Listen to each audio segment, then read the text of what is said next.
Karena minggu kemarin kita belum ketemu, jadi hari ini kita akan membahas tentang penggunaan tanda baca sebagai lanjutan dari materi EYD 5 ya. Oke, jadi kaidah yang pertama yang akan kita pelajari yaitu dia ada tanda titik. Nah, tanda titik itu pastinya yang paling basic ya. Pengetahuannya adalah dia digunakan pada setiap akhir kalimat pernyataan. Jadi di setiap akhir kalimat itu gimana pun juga pasti harus diakhiri oleh tanda titik. Kemudian, tanda titik juga digunakan di belakang angka atau huruf dalam suatu daftar, perincian, tabel, atau bagan. Contohnya seperti ini. Jadi kalau mau bikin perincian ke bawah, entah itu mau pakai A, B, C, atau mau pakai 1, 2, 3 itu harus dikasih tanda titik. Tapi ini udah basic ya, pasti kalian juga tahu lah kalau ini. Nah, tapi kalau dia itu perinciannya itu deret nomor, yang kan ini cuma satu nih. Tapi kalau dia 2,1 itu habisnya perincian yang kedua, deret yang kedua itu nggak dikasih titik lagi gitu. Kayak ini kan dia cuma 2,1, terus 2,1,1. Nah, seperti itu. Jadi kalau deret nomor nggak digunain. Cuman perincian biasa aja kayak gitu. Next. Tanda titik juga tidak digunakan pada angka atau huruf yang sudah bertanda kurung dalam perincian. Nah, ini mungkin masih sering keliru, tapi kelirunya itu kalau di tulisan tangan ya. Kan biasanya ada tuh yang nulis perincian tuh kayak gini. Aku tulis di chat kayak gitu. Nah, itu tuh nggak boleh kalau nulis perincian kayak gitu. Yang benar, kalau sudah dikasih tanda kurung, itu nggak perlu dikasih titik lagi sebelumnya. Entah itu angka, entah itu huruf, itu nggak perlu dikasih angka lagi. Kemudian, tanda titik juga digunakan untuk memisahkan angka jam, menit, dan detik yang menunjukkan waktu atau jangka waktu. Ya ini bisa kalian cek sendiri ya di HP kalian. Itu kan tampilannya kan bisa 12.00 atau 12.200 itu nggak ada bedanya. Jadi kaidah dalam waktu di sini, kaidah waktu ini jam 17.00 itu sama kayak 17.00. Itu nggak ada yang salah kok. Dua-duanya betul. Lanjut. Tanda titik juga digunakan untuk memisahkan bilangan ribuan atau kelipatannya yang menunjukkan jumlah. Ingat, yang menunjukkan jumlah. Contoh, Indonesia memiliki lebih dari 13.000 pulau. Oke. Tapi kalau dia tidak menunjukkan jumlah, contohnya dia menunjukkan tahun atau dia menunjukkan nomor halaman, itu dia ditulisnya nggak perlu pakai tanda titik. Kayak sekarang. Sekarang kan tahun 2025. Apakah ditulisnya 2,025? Enggak. Tulisnya tetap tahun 2025. Terus kalau mau menuliskan halaman yang ribuan, itu tetap ditulisnya halaman mana? Halaman berapa tuh misalnya 213 gitu. Penulisan halaman juga tetap seperti itu karena dia tidak menunjukkan jumlah ya. Dia menunjukkan apa sih? Halaman keberapa gitu. Kemudian, tanda titik juga tidak digunakan untuk memisahkan bilangan ribuan atau kelipatannya yang tidak menunjukkan jumlah. Nah, ini yang tadi kataku, kayak sama kayak penulisan nomor rekening, penulisan NIK, NIM, NIP, dan macam-macam lah kan dia tidak menunjukkan jumlah ya, tapi dia ya udah dia menunjukkan nomor aja gitu. Begitu. Lanjut, tanda titik juga tidak digunakan pada akhir judul dan juga subjudul. Ya ini basic kalau kalian nulis judul kan nggak dikasih tanda titik kan ya di akhirnya. Sama kayak kalian nulis nulis tabel dan juga nulis gambar yang di bawahnya setelah kalian nulis kayak nulis makalah gitu. Itu nggak perlu dikasih titik. Entah di angkanya atau di setelah tulisan tabel atau gambarnya. Dan yang terakhir, tanda titik juga tidak digunakan di belakang alamat penerima surat serta tanggal surat. Jadi kalau kalian nulis surat, itu kan biasanya ada di bagian sebelah kiri atas. Nah, itu tuh nggak perlu dikasih titik setelah penulisan alamat dan juga tempat dan juga tanggal suratnya. Jadi ya udah tulis biasa aja, nggak usah pakai titik gitu. Lanjut, selanjutnya adalah tanda koma yang mungkin rancu ya. Enggak, bukan rancu sih, tapi dia harus teliti kerjainnya. Nah, jadi tanda koma itu digunakan di antara unsur-unsur dalam perincian berupa kata, frasa, atau bilangan. Unsur-unsur dalam perincian. Nah, sebuah kata bisa disebut itu adalah perincian ketika dia dua, ada lebih dari dua objek gitu. Contoh, ini kan dia ada tiga tuh, buku, majalah, dan juga jurnal. Jadinya dia perinciannya dikasih koma nih, buku, koma, majalah, koma, dan jurnal termasuk kepustakaan. Nah, beda lagi kalau dia cuma ada dua objek tuh. Misal jurnalnya kita hapus. Jadinya ya udah cuman buku dan majalah, nggak perlu dikasih koma. Tapi kalau dia ada tiga atau lebih itu itu dikasih koma. Even dia itu perinciannya ke bawah bukan ke samping, itu juga tetap dikasih koma. Karena penulisan seperti ini itu tuh sah-sah aja kalau mau dibuat ke samping. Tapi karena di sini penulisnya maunya ke bawah dan dia tetap merupakan sebuah perincian di dalam kalimat, dikasih koma, terus dikasih dan tetap, dan juga dikasih titik di akhir kalimat. Gitu.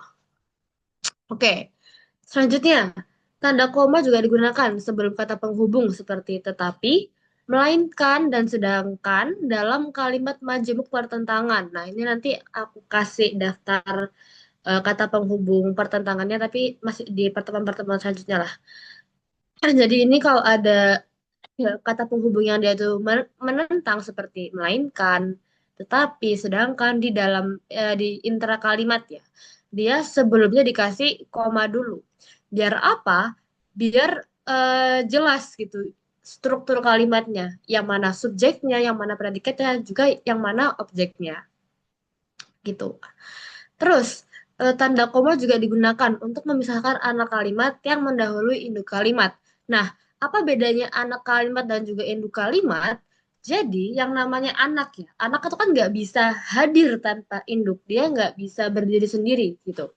Jadi, induk kalimat itu adalah intinya kalimat inti ya, kalimat induk yang dia bisa berdiri sendiri, cuman dia biasanya dirincikan menggunakan anak kalimat itu. Dan anak kalimat ini nggak bisa berdiri sendiri tanpa induk kalimat. Contohnya, ini nih kan dia bentuk awalnya adalah dia mempunyai banyak teman karena baik hati. Kalau anak kalimatnya dihapus, jadi dia mempunyai banyak teman aja, boleh kan? Dia tetap ada maknanya dan dia juga benar secara struktur. Tapi kalau induk kalimatnya dihapus, tinggal karena baik hatinya doang, itu strukturnya jadi nggak jelas. Itu nggak boleh karena nanti nggak ada subjeknya, nggak ada predikatnya gitu.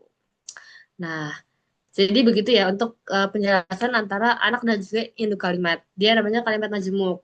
Nah, di sini ketika anak kalimat mau mendahului induk kalimat, itu perlu dikasih koma biar jelas juga yang mana subjeknya. Jadi karena baik hati, koma, dia mempunyai banyak teman gitu. Tapi kalau dia induk kalimatnya mendahului anak kalimat, ya udah dia tulis biasa aja. Dia mempunyai banyak teman karena baik karena baik hati. Nah, itu betul. Yang betul seperti itu. Oke, lanjut. Tanda koma juga digunakan di belakang kata atau ungkapan penghubung antar kalimat. Antar kalimat. Tadi juga ada daftarnya ya. Nanti tadi. Jadi kalau ada konjungsi antar kalimat, entah itu oleh karena itu, dengan demikian, oleh sebab itu, apa lagi? Namun, itu dikasih koma. Karena dia konjungsi. Gitu. Selanjutnya, tanda koma juga digunakan untuk memisahkan petikan langsung dari bagian lain dalam kalimat. Maksudnya adalah ini. Di contoh, dia ini kan masih, apa ya, dia ini kan merupakan satu kalimat ya, seharusnya. Tetapi dia, si penulis ini maunya tuh dipisah. Nah, karena kalimat ini belum selesai dan udah keburu dipisah, kita de apa apa sih kita harus ngasih koma sebelum tanda petik ini. Jadi koma dulu, baru tanda petik, baru kata nenek saya, kasih koma lagi, terus lanjutan kalimatnya, baru dikasih titik gitu. Jadi intinya kalau ada belum selesai kasih koma dulu. Nah, selanjutnya tanda koma juga digunakan sebelum dan atau sesudah kata seru seperti oh ya wah aduhai dan kata yang digunakan sebagai sapaan. Jadi ya kalau kalian nulis apa ya biasanya di cerpen atau dialog gitu kalau ada atau hai itu dikasih koma karena dia merupakan kata seru. Terus kata yang digunakan sebagai sapaan juga entah itu kak, dik, mbak, mas, ya. Kalau dia digunakan sebagai sapaan dikasih tanda koma sebelumnya. Bentar, guys. Terus selanjutnya, tanda koma juga digunakan di antara nama alamat, bagian alamat, tempat, tanggal, serta nama tempat dan wilayah yang ditulis berurutan. Ingat ya, yang ditulis berurutan. Beda kayak yang penulisan surat tadi. Ini kan dia berurutan nih. Ya sama kayak kalian nulis alamat di KTP kalian tuh, kan itu ada komanya. Oh, enggak deh. Dia kalau nulis di apa ya makalah atau proposal gitu itu kan mau nulis lokasi jalannya kan dikasih koma terus habis itu tanda koma juga digunakan sesudah salam pembuka salam penutup dan nama jabatan penanda tangan surat jadi kalau di bagian surat kanan bawah itu kan biasanya ada hormat kami atau sekian dari kami nah itu dikasih koma setelahnya begitu. Oke, tanda koma masih belum selesai. Tanda koma digunakan di antara nama orang dan singkatan gelar akademis untuk membedakannya dari singkatan nama diri, nama keluarga, atau nama marga. Nih, bandingkan dua contohnya ya. Dia ada Siti Khadijah, koma, M titik A titik, dan juga Siti Khadijah M titik A titik. Nah, jadi untuk memperjelas dia itu sebenarnya nama gelar atau singkatan dari nama panjang, itu dikasih koma karena nanti dia maknanya itu bisa sebeda ini loh, gitu. Jadi intinya ya kayak penulisan-penulisan gelar, misal siapa ya namanya aku Deamin Askia Putri, koma S Besi. Nah itu kalau penulis gelar itu setelah namanya dikasih koma dulu, baru kasih nama gelar. Gitu. Oke, lanjut. Ini penting. Even dia terlihat sepele, tapi dia biasanya nggak kelihatan di paragraf. Tanda koma digunakan sebelum angka desimal atau di antara rupiah dan sen yang dinyatakan dengan angka. Nih, perhatikan juga bagaimana penulisan rupiah di sini. Kan ini 27,3 kilogram. Terus penulisan rupiah yang benar itu, aku udah ngomong belum ya? Penulisan rupiah yang benar itu adalah setelah rupiah langsung angkanya tanpa spasi, tanpa titik dan juga dikasih apa tuh? Tanda koma 00 itu tanda sen. Wait. Anggap aja 5 juta. Bentar ya. 5 juta. Nah, itu adalah penulisan rupiah yang betul. Yang aku kirim di chat. Itu seperti itu ya. Jadi 5 juta rupiah. Itu adalah penulisan yang betul. Lanjut. Tanda koma digunakan untuk mengapit keterangan tambahan atau aposisi dia namanya. Jadi dia tuh aposisi ini yang dia itu sah-sah aja kalau mau dihapus karena dia balik lagi namanya aja cuma keterangan tambahan. Contoh, semua siswa baik laki-laki maupun perempuan harus mengikuti pelatihan paduan suara. Nah, even ini tuh dihapus, dia nggak akan mengganggu kalimatnya kan. Entah itu makna, entah itu struktur. Jadi dia dinamakan aposisi dan biasanya itu diapit oleh dua tanda koma atau dua tanda pisah atau tanda M dash yang ada di ChatGPT seringnya. Itu kayak gitu. Oke. Oke, lanjut. Tanda koma juga dapat digunakan di belakang keterangan yang terdapat pada awal kalimat untuk menghindari salah pengertian. Nah, di sini perlu koma karena apa? Semisal dia nggak dikasih koma, maknanya tuh bisa lain lagi. Bisa jadi saudara kami, terus kayak atas perhatian, saudara kami ucapkan terima kasih gitu. Jadi kayak seolah-olah saudara kami yang mengucapkan terima kasih. Padahal di sini maksudnya adalah atas perhatian saudara, kami ucapkan terima kasih gitu. Wait, mana nih? Right. Ya. Oke, selanjutnya adalah tanda titik koma. Nah, tanda titik koma itu digunakan sebagai pengganti kata penghubung untuk memisahkan kalimat setara di dalam kalimat majemuk. Nah, ini dia kan setara ya, bukan yang pertentangan seperti yang di koma tadi.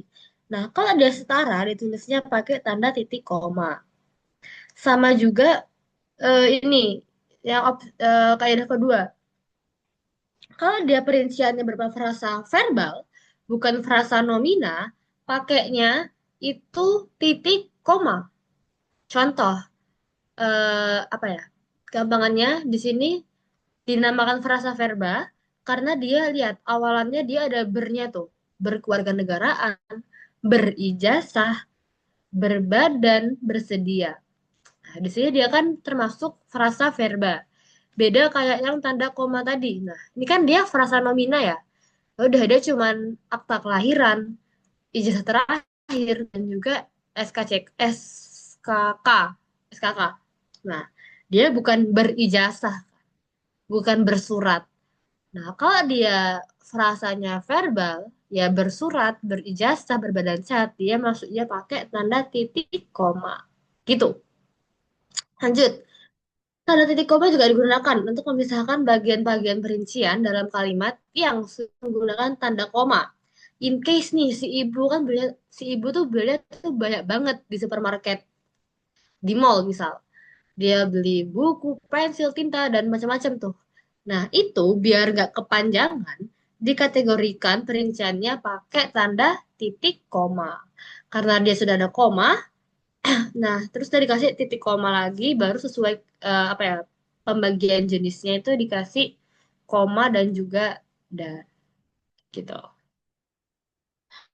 Terus ini juga tanda titik koma digunakan untuk memisahkan sumber-sumber kutipan.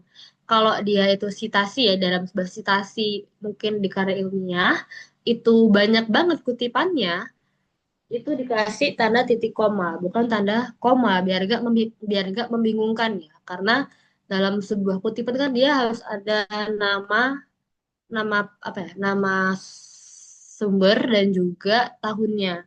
Kalau ada yang dikasih koma nanti rancu dong karena dia udah ada koma sebelumnya tahun. Jadi dipisahkan dengan tanda titik koma. Oke, sebelum kita ke tanda, tanda titik dua, penjelasanku apakah kecepatan atau aman?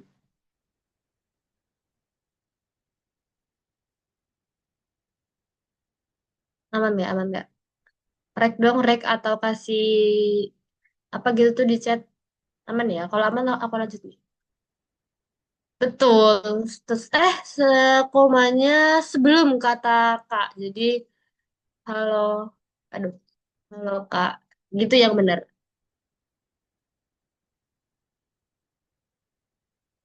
Enggak di sini. Ya anggap aja dalam anggap aja misalnya aku mau buat dialog.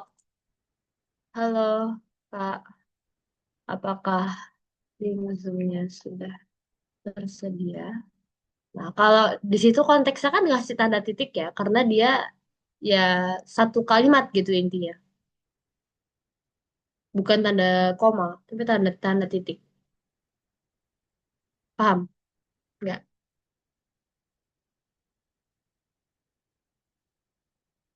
Sama kayak penulisan Pak. Oke, sama-sama. Nah, lanjut ke tanda titik dua ya. Jadi tanda titik dua itu digunakan pada akhir suatu pernyataan lengkap yang langsung diikuti oleh perincian atau penjelasan. Nah, jadi ini kan ada satu pernyataan lengkap ya. Anggap aja dia ini umumnya gitu. Dia dikasih pernyataan lengkap, pernyataan umum, baru diikuti oleh perincian yang spesifik gitu. Beda kayak penggunaan koma yang sebelumnya. Kalau penggunaan koma yang sebelumnya itu kan nggak nggak ada perabot rumah tangga. Dia cuman mereka memerlukan kursi, meja, dan lemari. Tapi di sini konteksnya dikasih umum nih, dikasih pernyataan yang umum. Mereka memerlukan perabot rumah tangga, terus titik dua, kursi, meja, dan lemari. Gitu. Jadi perbedaannya ada di pernyataan lengkapnya ya. Aku tulisin deh biar nggak bingung. Kursi, meja, dan lemari. Itu boleh. Terus, nah itu kalau contoh yang pakai koma ya. Kalau contoh yang pakai titik dua, yang kayak di slide. Selanjutnya, tanda titik dua tidak digunakan jika perincian, nah ini yang aku jelasin tadi, jika perincian itu merupakan bagian bagian dari kalimat lengkap gitu.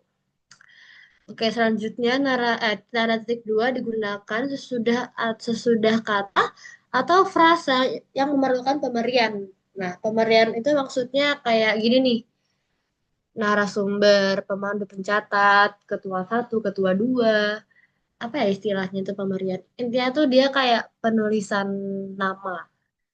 Terus sebelumnya kan ada pemberiannya nih, si narasumber pemandu pencatat ini dinamakan pemberian. Itu dikasih tanda titik dua.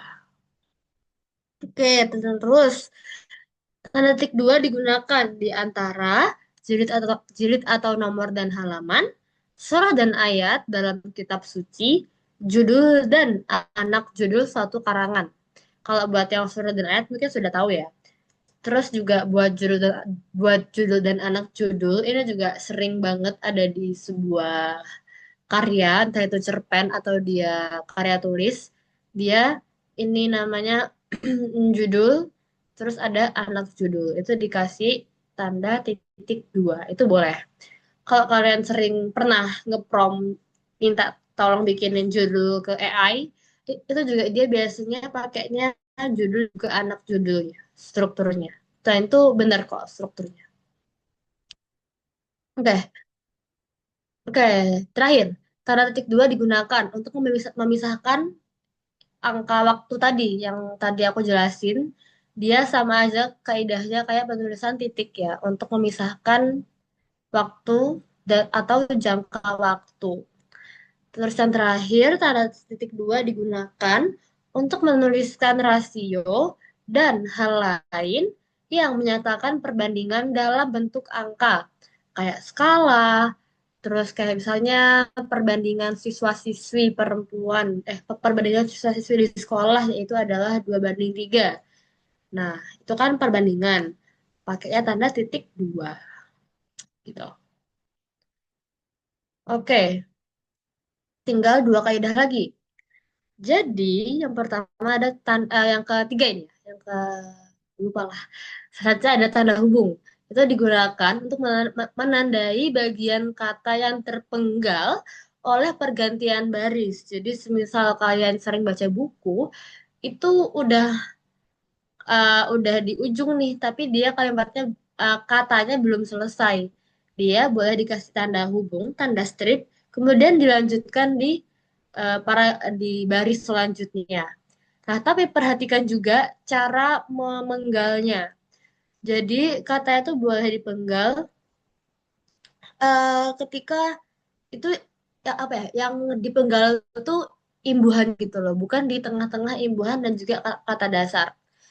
Maksudku adalah contoh, dia itu boleh dipenggal ketika dia mengukur gitu ya. Mengukur. Nah, itu benar. Ini aku tulisin. Ini mengukur itu benar. Tapi kalau dia mengu kalau dia mengukur Pur, itu salah. Karena apa? Karena nanti bingung yang mana kata dasarnya. Jadi pastikan kata dasarnya tuh tidak terpotong ya teman-teman. Sama kayak memperhatikan. Nah, jadi misal mau nulis nih, terus kepotong, jadinya memperhatikan. Kayak gitu. Bukan, ya bukan memperhatikan. Nah, gitu. Jadi kalau mau memenggal pun juga ada aturannya. Dilihat dulu juga konteksnya. Kemudian tanda hubung juga digunakan untuk menyambung unsur bentuk ulang, ya udah basic. Terus ini nih, tanda hubung digunakan untuk menyambung tanggal, bulan, dan tahun yang dinyatakan dengan angka. Jadi seharusnya penulisan yang benar itu adalah seperti ini. Bukan pakai garis miring, itu salah banget. Yang benar dalam kaidah bahasa Indonesia, itu adalah sekarang tanggal apa? Tanggal 20 ya? 20, 12, 2025. Benar. Baik. Yang salah itu 20, 12, 2025. Nah, itu yang aku kirim di grup itu adalah contoh yang benar dan juga yang salah. Kan kita lebih familiar dengan yang bawah ya. Ternyata yang baku adalah yang atas. Terus, digunakan juga untuk menyambung huruf dalam kata yang dieja one by one. Juga untuk menyatakan skor pertandingan. Kayak skor pertandingan bola, itu kayak itu Jepang Indonesia 2-1. Nah, itu pakainya strip, bukan tanda titik dua. Terus ini juga digunakan untuk memperjelas hubungan bagian kata atau ungkapan, seperti berevolusi gitu. Dia memperjelas nih, berarti dia berevolusi, berevolusi. Karena dia beda lagi kalau dia menggalnya di sini, berevolusi. Evolusi dan revolusi kan beda ya maknanya. Sama kayak mengurus. Kalau dia mengurus berarti dia ya sedang mengerjakan gitu kan. Tapi kalau dia mengurus berarti dia jadinya membuat kurus atau sedang menjadi kurus gitu. Nah, itu. Jadi diperhatikan juga untuk pemenggalan ini sesuai konteks kalimatnya. Oke, tanda hubung. Masih tanda hubung. Tanda hubung digunakan untuk merangkaikan unsur yang berbeda, yaitu di antara huruf kapital dan non-kapital, serta di antara huruf dan angka. Nih, peringkat kedua, ini pakai strip ya, seperti yang udah aku jelaskan di kaidah angka dan bilangan TM sebelumnya. Terus se-Indonesia juga, itu kan karena Indonesia I-nya kapital dikasih strip. Penulisan S1 juga itu kasih strip. Nah, tapi kalau dia itu angkanya tidak melambangkan jumlah huruf, seperti dalam contoh ini, P3K, kan di sini P-nya adalah melambangkan jumlah huruf ya. Kalau dia ada, P-nya tuh ada tiga. Pertolongan, pertama, pada. Nah, dia nggak perlu dikasih strip, karena dia melambangkan jumlah huruf. Gitu. Terus yang paling sering juga kita lihat kaidahnya, tanda hubung itu digunakan untuk merangkai unsur bahasa Indonesia dengan unsur bahasa daerah, bahasa asing, atau slang. Jadi kalau mau menggabungkan bahasa Indonesia dengan bahasa asing atau bahasa Inggris itu dikasih eh, apa? Dikasih strip, terus yang bahasa asingnya kasih huruf miring. Kayak ini dislepet, dislepet, dislepet, selepet apa ya, gimana ya cara bahasanya, selepet, selepet ya, diselepet, yaitu pakainya di strip dulu baru dikasih italik, alias baru dikasih huruf miring.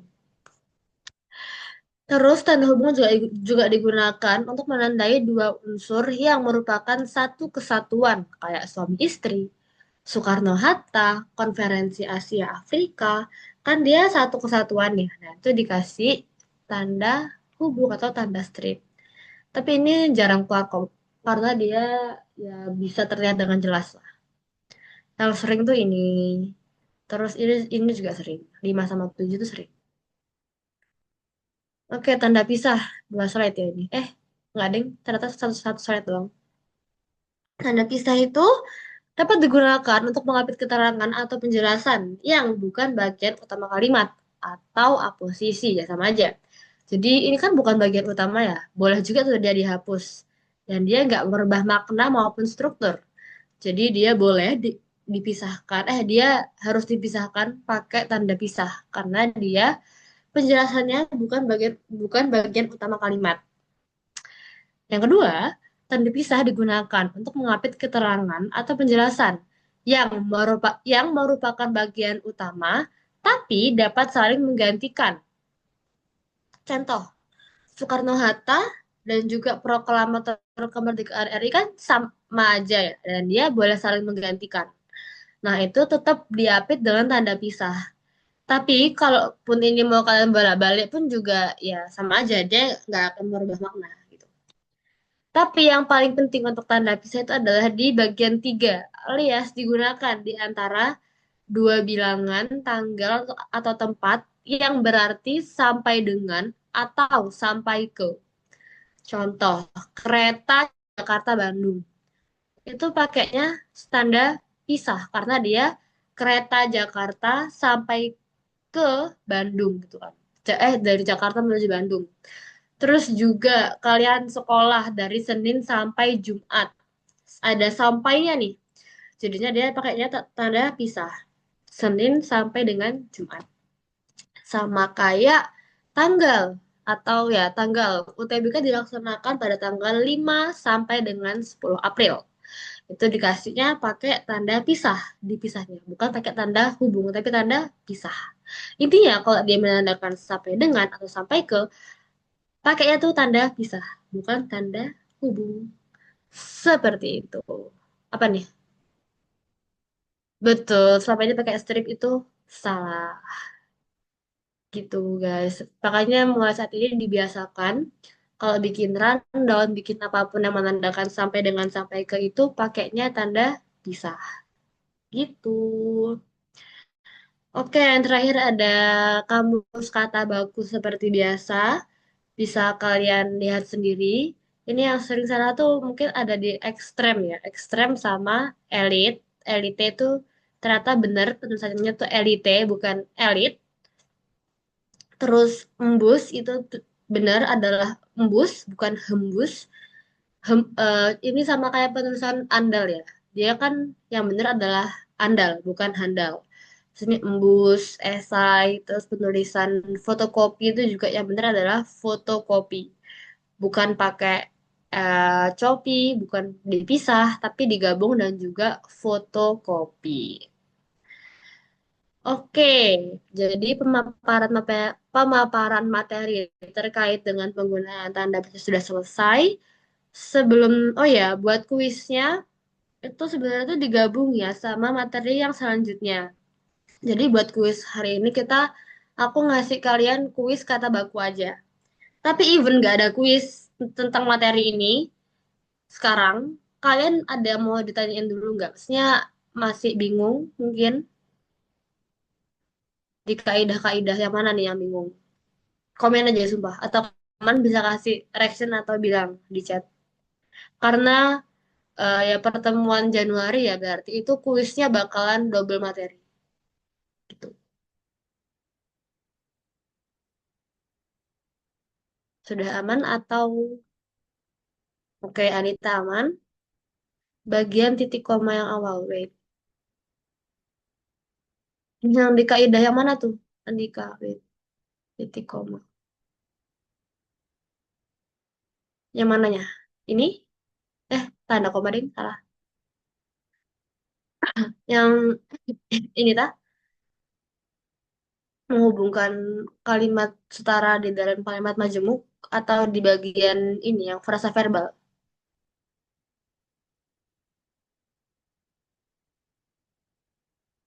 Kepencet sebentar. Oke, wait, wait.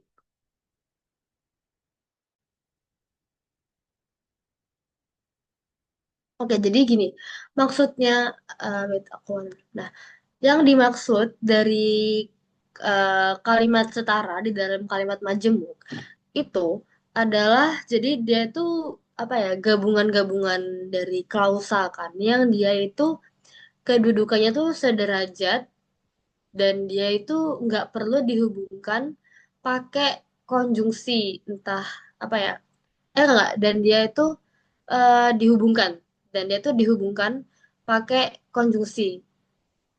Gimana ya aku menjelaskannya yang gampang. Jadi dia tuh setara contoh nih ini nih sebenarnya tuh bentuk lainnya tuh adalah seperti ini aku tulis di chat ya adalah menyelesaikan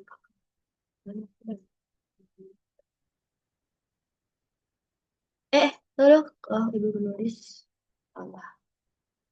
Nah anggap aja ada dua seperti ini. Nah karena di sini ada dan jadi dia di sini posisinya itu setara kan posisi tugas si ayah dan juga si ibu ini setara kecuali dia pertentangan pertentangan seperti yang di koma tadi itu baru dikasih apa tuh koma. Dan di sini kalau ada penulisan dan itu pasti kanan dan kirinya tuh setara. Even dia di sini kayak ibu membeli buku, pensil dan tinta.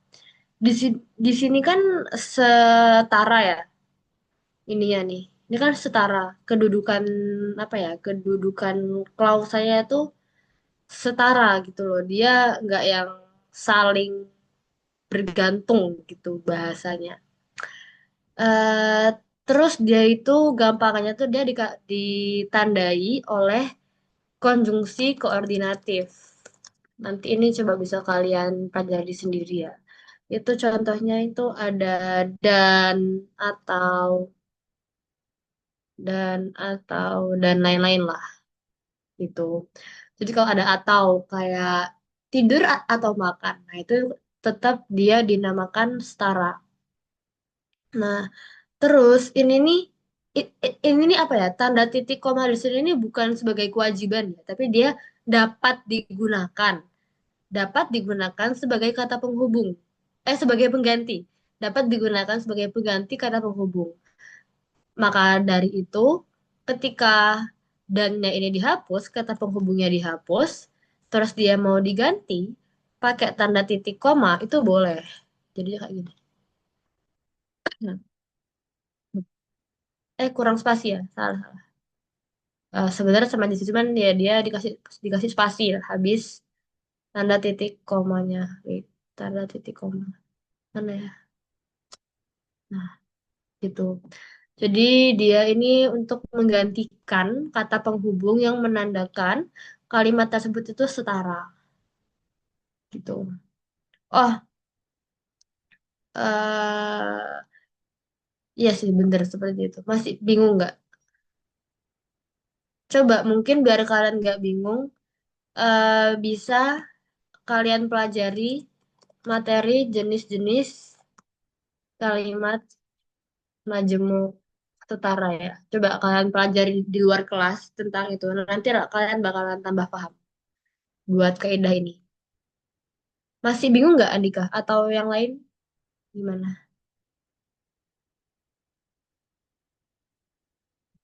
Oke, terima kasih kembali. Yang lain gimana? Sudah aman? Tadi Arita sudah aman. Yang lain ini ada siapa aja nih? Ada Xavier, ada Pamungkas, ada Pancali. Kan aku udah kuis. Oh, belum deh. Aman nggak? Aman. Paham Kak, sudah. Oke. Oke, kalau gitu share screen-nya aku stop. Oke, kan bisa lihat ini dulu. Lihat kata bukunya dulu deh sebelum mulai quiz. Ah, oh, aku stop share. Bisa kalian screenshot dulu ya. Satu, dua, tiga, empat, lima. Oke, kita ke kuis kata baku dulu. Hmm,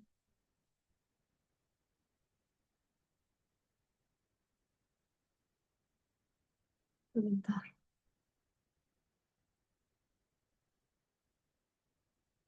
Pakai quizzes ya guys. Ini habis ini aku share.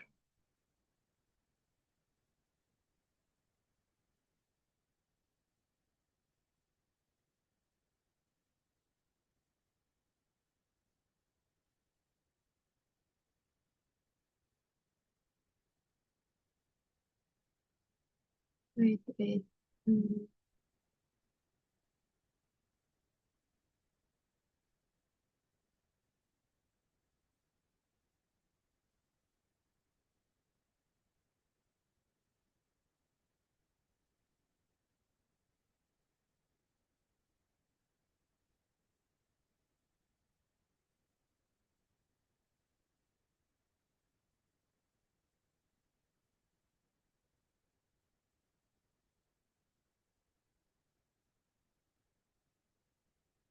Oke, bisa.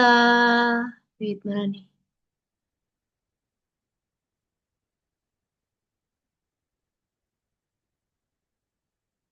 Bisa join linknya.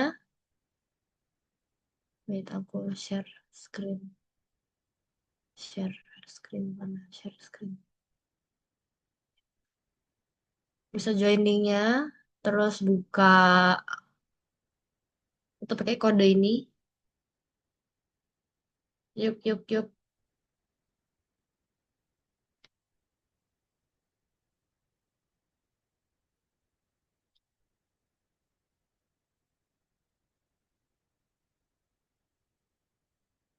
Bisa pakai link yang aku kasih. Aduh, kaget aku. Oke, oke. Kurang Anita.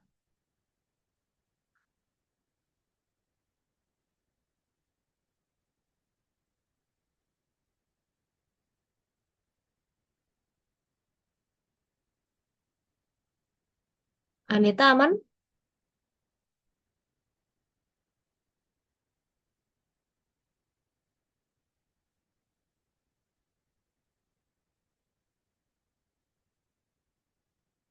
Anita, apa Anita? Oh, udah masuk. Oh, kamu yang tak tahu. Berarti sampai mana? Oh, berarti si Pamungkas ya. Pamungkas, Pamungkas. Saya belum, Kak. Oke, aku biasa aja kalau udah sudah.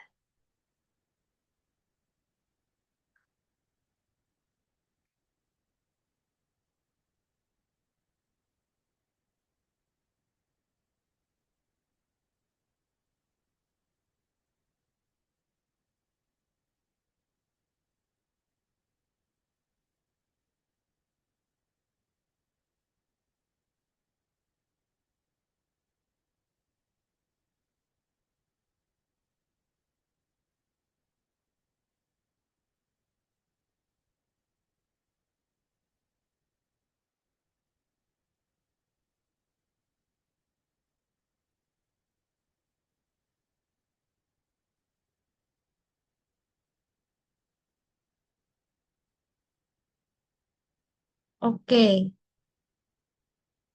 sudah ya. Oke, aku mulai ya. Bentar. Satu, dua, tiga.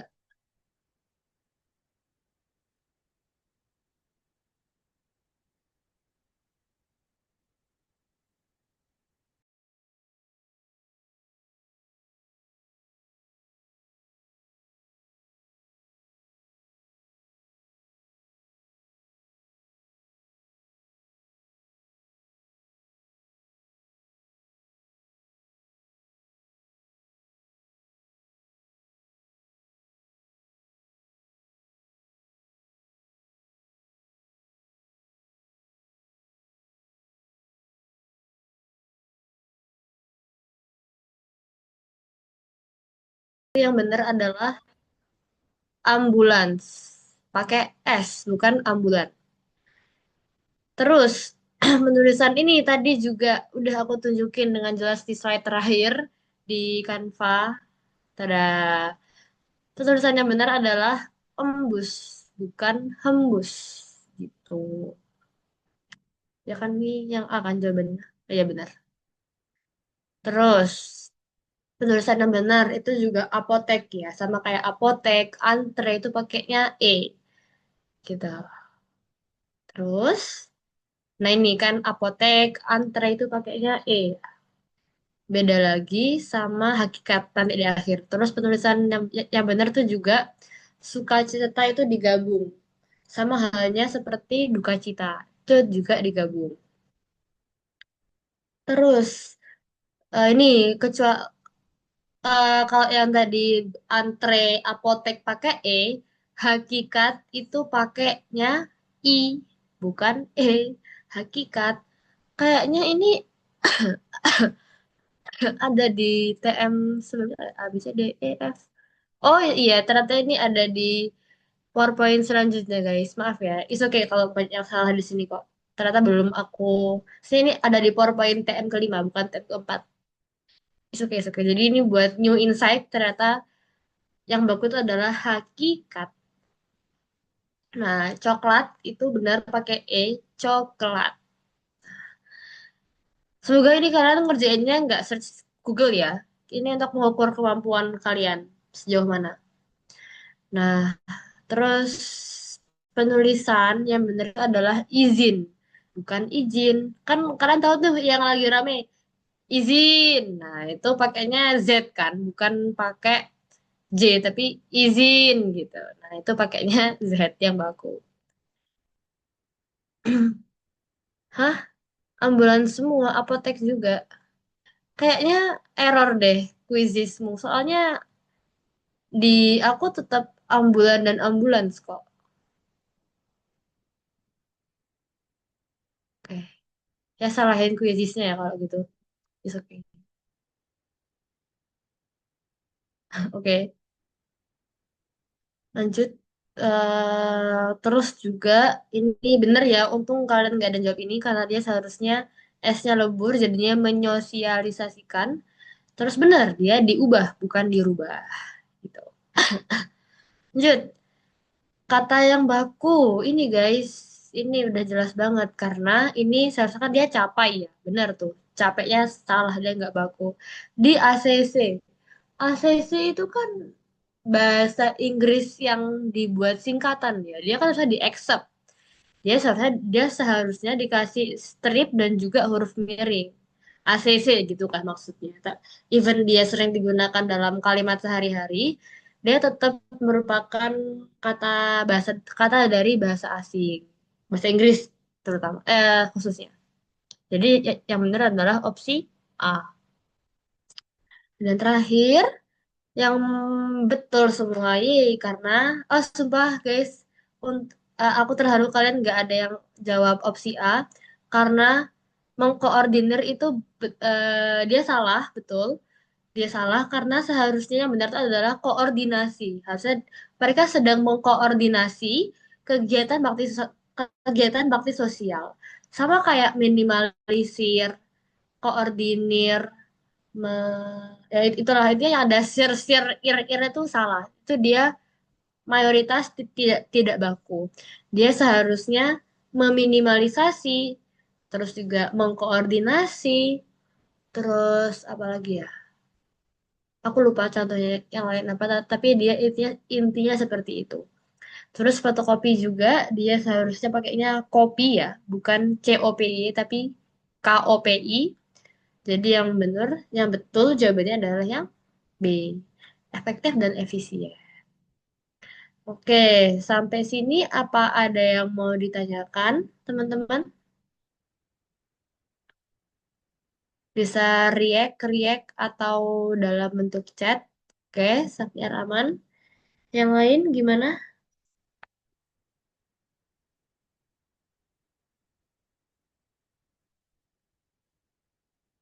Oke.